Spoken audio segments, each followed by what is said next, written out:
누가복음 12장 36절 신약성경 116면 말씀입니다. 제가 봉독해 드리도록 하겠습니다. 너희는 마치 그 주인이 혼인집에서 돌아와 문을 두드리면 곧 열어주려고 기다리는 사람과 같이 되라. 아멘.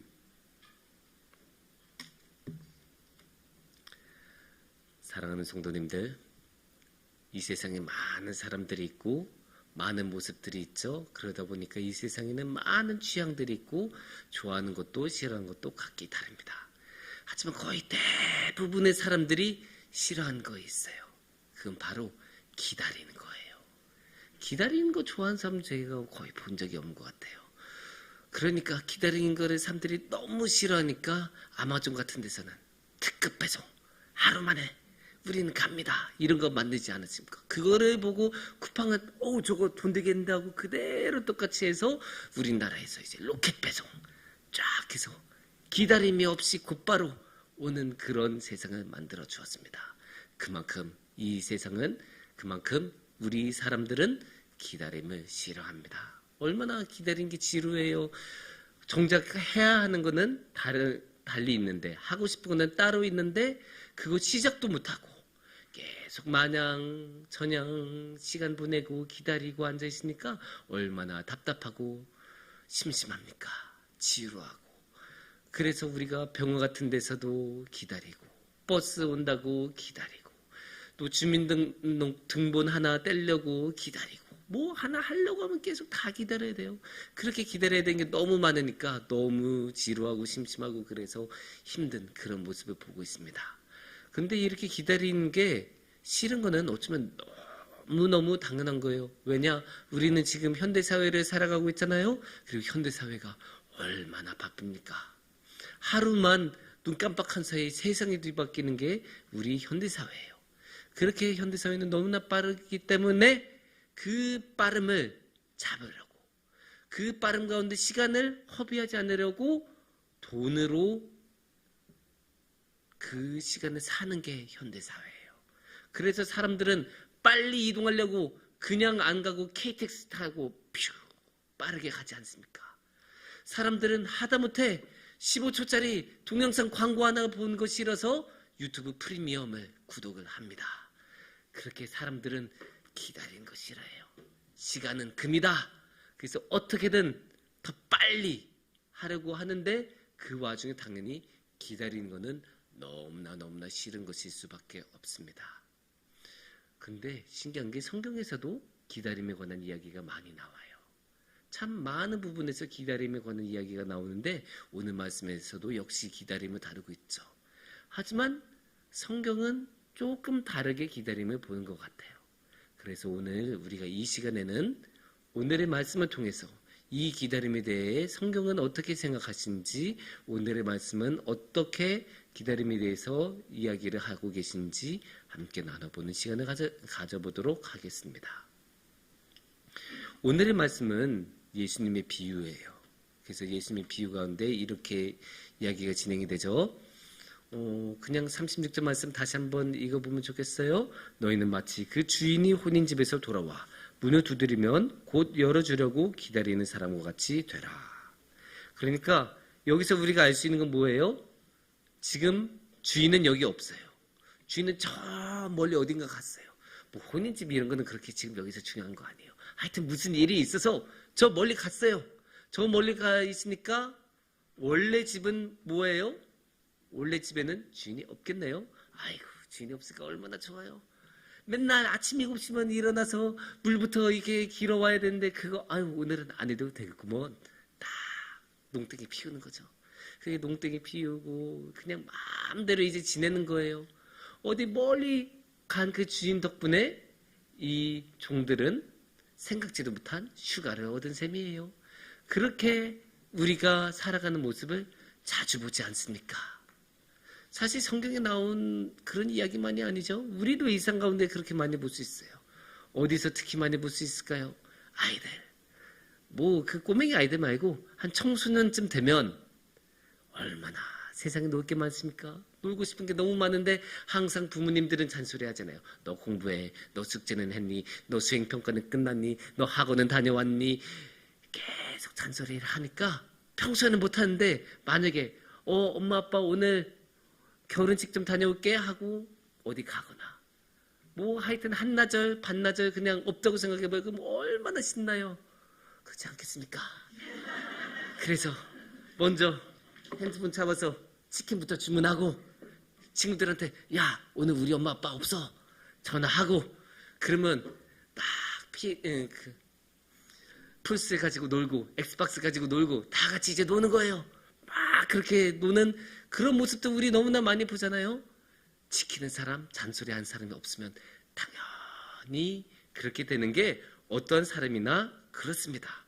근데 우리가 36절에서 주목해야 하는 말이 있습니다. 36절 다시 한번 우리가 볼 텐데요. 36절에서는 이렇게 말씀하십니다. 너희는 마치 그 주인이 혼인 집에서 돌아와 문을 두드리면 곧 열어주려고 기다리는 사람과 같이 되라. 같이 되라라고 하는 것은 아주 적극적인 표현이죠. 성경에서는 이렇게 하는 게 좋은 거야. 모범을 보여주고 권유하고 추천하는 그런 모습이에요. 근데 그게 어떤 것입니까? 기다리는 사람이 되라.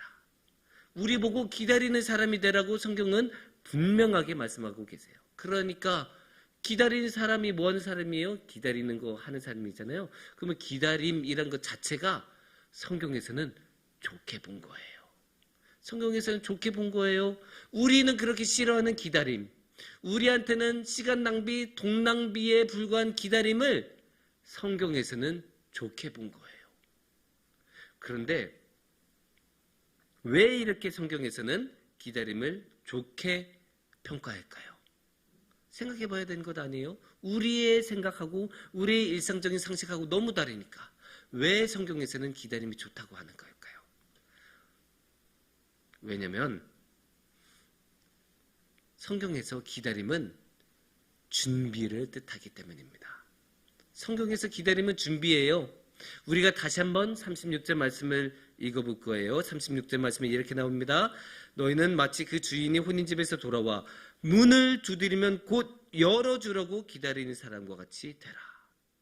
그냥 마냥 기다린 게 아니에요. 그냥 멍하니 저 바깥에 저 지평선 보고 언제 주인 오나 그냥 계속 이렇게 저 밖에만 멍하니 보는 그런 기다림이 아니에요. 뭐하는 기다림이에요? 오면 문을 열어주려는 기다림이에요. 그러니까 이게 뭡니까? 무슨 뜻입니까? 자신의 주인이 왔을 때 주인님이 어서 오세요 하고 맞이할 준비가 되어 있는 기다림이에요. 이거는 맞이하기 위한 기다림이죠. 그러니까 이런 거예요.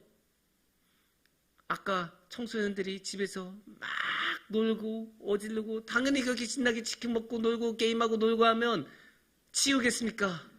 당연히 안 치우죠. 노느라 바쁘죠. 근데 그때 갑자기 엄마가 문을 열고 딱 들어오면 어떻게 되겠어요? 이렇게 되지 않겠습니까? 엄마도 놀라고 이게 뭐야? 그리고 아이도 놀라고 엄마가 왜 지금 나와? 이게 되는 거죠. 아니 엄마 2시간 뒤에 온다면서 왜 벌써 오셨어요? 그렇게 됐단다. 그래서 이제 너 빨리 치워야 한단다. 이렇게 아름답고 인격적으로 말을 하겠습니까? 나! 이럴 때는 그냥 이름 안 불러요. 그러니까 진호야 아니에요. 서진호! 꼭 성을 붙여야 합니다. 성을 붙여서 풀네임으로 딱. 그렇게 하면 어떻게 돼요? 당연히 안타까운 상황들이 발생하겠죠. 용돈이 날아가든지 게임 시간이 날아가든지 자유 시간이 날아가든지 뭐 하나는 날아가야 뭐 하나를 피를 봐야 이 사태가 진정이 됩니다. 부모도 사람이고 마음이 있으니까 당연한 겁니다. 근데 부모가 마음이 있고 그런 화가 있는 사람이라면 주인은 어떻겠습니까? 주인도 마음이 있고 화가 있는 사람입니다. 그래서 주인이 딱 왔을 때 물도 준비 안 돼 있어. 이런 물 하나 준비 안 돼 있고 아무것도 준비 안 돼 있으면 얼마나 화가 나겠습니까? 그러면 당연히 아이 같은 경우는 그냥 욕 좀 먹고 용돈 좀 깎인 선에서 끝나겠지만 종은 타작을 당하고 아주 험한 꼴을 볼 수가 있습니다. 그 불성실성은 아주 큰 대가를 치를 수가 있습니다. 그래서 딱 집주인이 왔을 때 깨끗하게 먼지 하나 없는 집, 그리고 소중하게 떠놓은 물, 이런 게 딱 준비되어 있으면 얼마나 기분이 좋겠어요. 딱 집주인이 문을 열자마자 아이고 주인님 오셨습니까 하고 물 가져다 드리고 당시의 관습에 따라서 신발 벗겨드린 다음에 물로 씻겨드리고 그 다음에 향유를 딱 정성스럽게 바르면 얼마나 주인이 기분이 좋겠어요. 그러면 이제 상을 주고 금일봉이 이게 딱 나가는 거예요. 그래 내가 저 멀리서 왔는데 너 위해서 선물 하나 가져왔다 하면서 딱 주는 거죠. 이게 너무 다른 거예요. 딱 잘 준비된 기다리고 있던 종, 그의 반면에 하나도 준비하지 않았던 종, 누가 행복한 결말에 이르겠습니까? 당연히 준비가 되고 기다리던 종에게 행복한 결과가 오겠죠. 그래서 성경에서는 기다리던 사람에게 복이 있다고, 기다리는 사람이 되라고 성경에서는 말씀하고 계신 거예요. 그런데 이 기다림을 아무에게나 하면 되겠습니까? 그냥 아무나 문 똑똑 두드린다고 다 들어오라고 하고 아무에게나 다 밥 주고 아무에게나 다 향유 발라주고 이럴 수 있겠습니까? 아니죠. 기다림은 누구에게 대해 하는 거예요? 정확하게 주인에게 하는 거예요. 이게 우리가 항상 생각해야 된 거예요. 우리가 그냥 사람 좋은 모습으로 행동한다고 다 좋은 게 아니에요. 우리는 언제나 주인에게 대하여. 그럼 우리 신앙의 주인은 누구예요? 당연히 하나님. 그래서 하나님에 대해서 우리가 그렇게 해야 하는 거예요. 하나님에 대해서. 이게 그냥 쉽게 넘어갈 게 아닌 게 우리가 부부, 배우자가 아니라 다른 사람을 기다리면 어떻게 돼요? 불륜이 되는 거예요. 우리가 주인이 아니라 다른 누구를 기다리면 어떻게 돼요? 배신이 되는 거예요. 그래서 성경에서는 분명히 누구를 기다린다고 해요? 36절 말씀을 다시 보면 분명하게 말씀하고 있어요. 너희는 마치 그 주인이 왔을 때 열어주려고 기다리는 사람이 되라.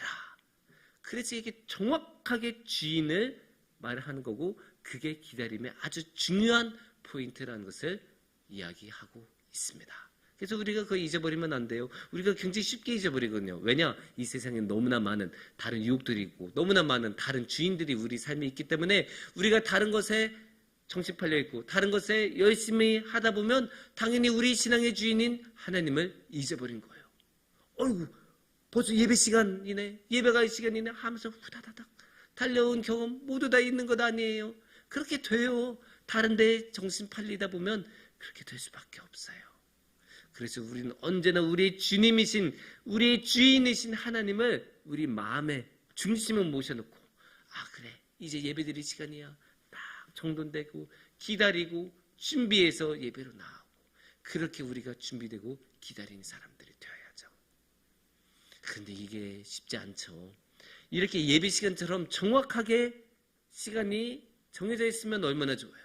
그런데 이 집주인은 어때요? 언제 온다는 이야기가 없어요. 언제 오느니 모르니까 항상 마냥 하염없이 기다려야 돼요. 기약 없이 기다려야 돼요. 나 이제쯤 올게 라고 문자라도 보내면 괜찮아요. 근데 그것도 없잖아요. 그냥 마냥 기다려요. 그걸 어떻게 해요? 항상 그렇게 집중하고 딱 오자마자 어서 오세요 하고 맞이할 정도로 기다린 게 쉽겠습니까? 당연히 어려워요. 당연히 어려운데 그거를 할 수 있는 방법, 그게 중요하겠죠. 어떻게 그러면 우리는 언제나 정신 차리고 집중하면서 기다릴 수 있을까요? 여기에 기다림의 핵심이 있어요. 그거는 우리가 그 기다리는 대상을 사랑하면 돼요. 정말로 좋아하면 돼요. 정말로 존경하고 있으면 돼요. 그래서 언제 우리가 만날 수 있을까? 그 만남만을 고대하고 그 만남만을 기대하면서 그렇게 기다리고 있으면 언제든지 나한테 기회만 달라. 그럼 내가 언제든지 나의 최선을 다하여 나의 최고의 것으로 대접을 해드리겠다. 이게 되는 거예요.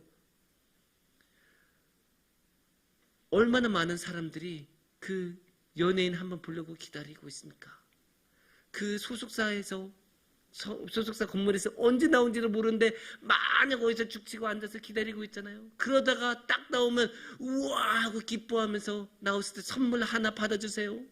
이렇게 손 내밀고 악수 한번 해주세요. 사인 한번 해주세요. 얼마나 기약 없이 기다려요. 그렇게 좋아하면 기다리게 돼 있어요. 그래서 우리도 하나님을 그렇게 사랑하고 좋아하면 기다리게 돼 있어요. 하나님이 정확하게 언제 오시는지는 몰라도 그래도 기다리고 있어요. 하나님께 우리의 가장 좋은 것을 드리기 위하여. 그게 하나님이 기다리는 사람의 모습이에요.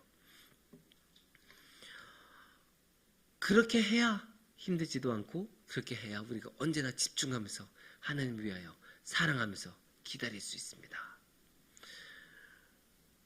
이런 사랑하면서 기다리는 모습, 기대하면서 기다리는 모습, 좋아하면서 기다리는 모습 우리가 어디서 잘 볼 수 있을까요? 놀이동산에서 너무 잘 볼 수 있어요. 놀이동산 한번 가보시면 어때요? 놀이동산 인기 있는 이런 거 한번 타려면 조금만 성수기 돼도 1시간 기본이에요. 사람들이 얼마나 길게 줄 서 있는지 몰라요. 1시간, 막 심하면 막 2시간, 3시간도 막 줄 서 있어야 돼요. 저 같은 사람은 어이구 저거 어떻게 기다려? 하고 아니야 그 다른 거 가자. 항상 저는 이렇게 말해요. 근데 우리 아젤이 같은 경우는 타야 된대요. 아니 아젤아 지금 이거 너무 기니까 우리 다른 거 타고 저 열기구는 아빠가 다음에 저기 가서 진짜 열기구 타게 해줄게. 저 이거 타야 됩니다. 열기구 타야 돼요.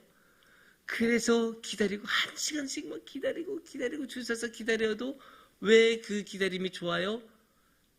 이 시간이 지나서 이 기다림이 끝나면 저 열기구를 탈 수 있다는 그 희망, 그 열기구를 타는 게 너무너무 좋으니까 기다리는 거예요. 기다리고 또 기다리고 또 기다리고 그 기다림이 힘들지 않은 거예요. 그 기다린 것은 그 기다림의 대상이 너무 좋고 기대되고 설레니까 기다리는 거예요. 우리가 이 기다리는 마음을 우리가 마음속 깊이 생각할 필요가 있어요. 왜냐? 사랑하는 성도님들, 지금이 어떤 절기입니까? 대림절 아닙니까? 대림절은 예수님이 오시는 것을 기념하고 기억하고 다시 한번 생각하는 절기이면서 다시 한번 생각해보면 다르게 말을 한다면 이 대림절이야말로 예수님을 기다리는 절기입니다. 그리고 다르게 말하면 이 대림절은 예수님이 기다리는 절기예요. 예수님이 우리를 만나시려고 기다리는 절기예요. 그래서 예수님은 얼마나 많이 기대하면서 우리를 만나고 싶어서 기다리신지 몰라요. 만나기만 하자. 한 번만 만나달라라는 마음으로 예수님은 우리를 기다려주시고 그만큼 우리를 사랑하시고 우리 위해서 준비를 해주신 분이 예수님이에요. 그 예수님에 대해서 우리는 어떻게 기다리고 우리는 어떻게 준비하고 우리는 어떻게 사랑을 할까요? 거기에 대해서 우리가 어떻게 할지 한번 생각하면서 우리가 주님을 가장 좋은 것으로 사랑하면서 주님을 만나는 그 날을 기다리는 우리 성도님들이 되시기를 축원합니다.